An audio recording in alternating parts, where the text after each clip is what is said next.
RFM. li gën a fës ci yéenekaay yi moom lañ leen di dégtal. yéenekaay yi lu ñu xëyee Mouhamed ñu tàmbaleeg l'Observateur. bokk na ci la xew démb ca xaar yàlla bâtiment bu fa daanu juróomi nit faatu ca l'Observateur mi ngi ñuy wax it liir bu ca mucc bu toll ci juróom-benn weer moom ak yaayam am na ñaar ñoo xamante ne ji 6 heures def nañu ko ci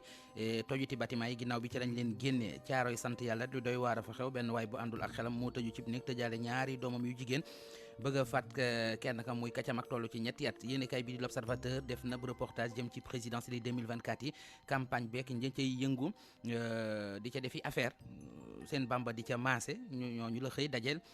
ay révélation jëm ci commande affiché ak flyers ak t-shirt yi lu aju it ci location voiture yi ak ni mu yokk yooyu yëpp daal l'Observateur dajale na ko def ci reportage dikk na ak ñu nit ci reportage bu mu def ca marché de nuit ba ca Tëngéej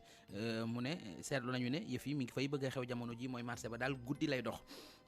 ginnaaw l'Observateur yéenekaay beneen mu di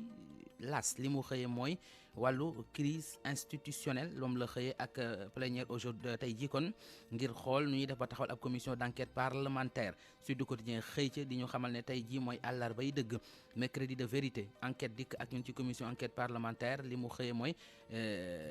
lu aju ci niñ ko war a taxawalee daal mi ngi laaj ndax du dañoo nar a jublu ci réero ci diggante député yoo xamante ne ji kon ñoo jege Amadou Ba ak ñi nga xamante ne ji ñoom ñoo àndul kon ak Amadou Ba yéen a kaay beneen di point actu gis na ne tey jii ci ñooñu Macky Sall yeeg ñooñu Amadou Ba yi tey la ñu xam kenn ku nekk fan nga féete ci assemblée nationale Les Échos ñëw na ak ñun ci équipe nationale bu Sénégal gis na ca ab alternance générationnelle mu ne jot na jamono ji maanaam mag ñi dem bàyyil gune yi place bi Le Quotidien ñëw ak ñun ci commission d'enquête parlementaire procédure beeg fa mu war a jaar ak nañ koy doxalee moom la xëyee yéen kay bii di Source A ñëw ak ñun ci témoignage yu yéeme bàyyeekoo ci bâtiment bi daanu ca xaar yàlla ba juróom ñàkk ci seen bakkan bés bi le jour ñëw na ak ñun ci élection présidentielle yi lu aju ci Benno Parti démocratique Sénégal ak commission d'enquête parlementaire nee na daal consigne de vote yi bàyyeekoo ci présidentielle yi jàpp na ne kon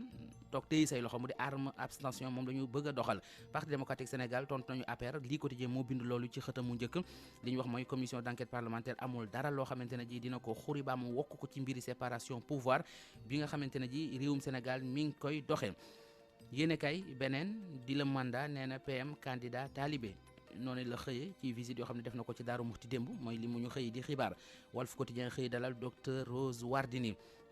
mi ngi fay wax yoon yi nga xam ne wala li mu jàpp ne ca la fas yéene sukkandiku bu falo ngir mën a kon suqali Sénégal Libération ñëw ak ñun ci musiba mu naroon a am ca caaroy sant yàlla waaye alhamdulilah sant nañ ca yàlla la tax mooy benn waay bu àndul ak xelam moo tëju cib néeg tëjaale fa ñaari doomam génne paaka ne dafay faat kenn ki muy lu doy waar Vox Populi moom it xëyee moom xaar yàlla ak bâtiment ba fa daanu ba juróom ñàkk ci seen bakkan stade yi ne kay mi ngi ñuy wax Sénégal mi teel a toog ci Coupe d'Afrique bay am ca Côte d'Ivoire ana lan moo waral échec bi moom stade loolu la xëy kon di waxtaanee ci xëtamu njëkk Alaaji Babacar Fall. jërëjëf Mouhamed bu xabaar 8h yi jotee ba dem ñu weesu sport beeg culture gi di nga dikk yaatal yéenekaay li ñu xëyee tey ci àllarba ji.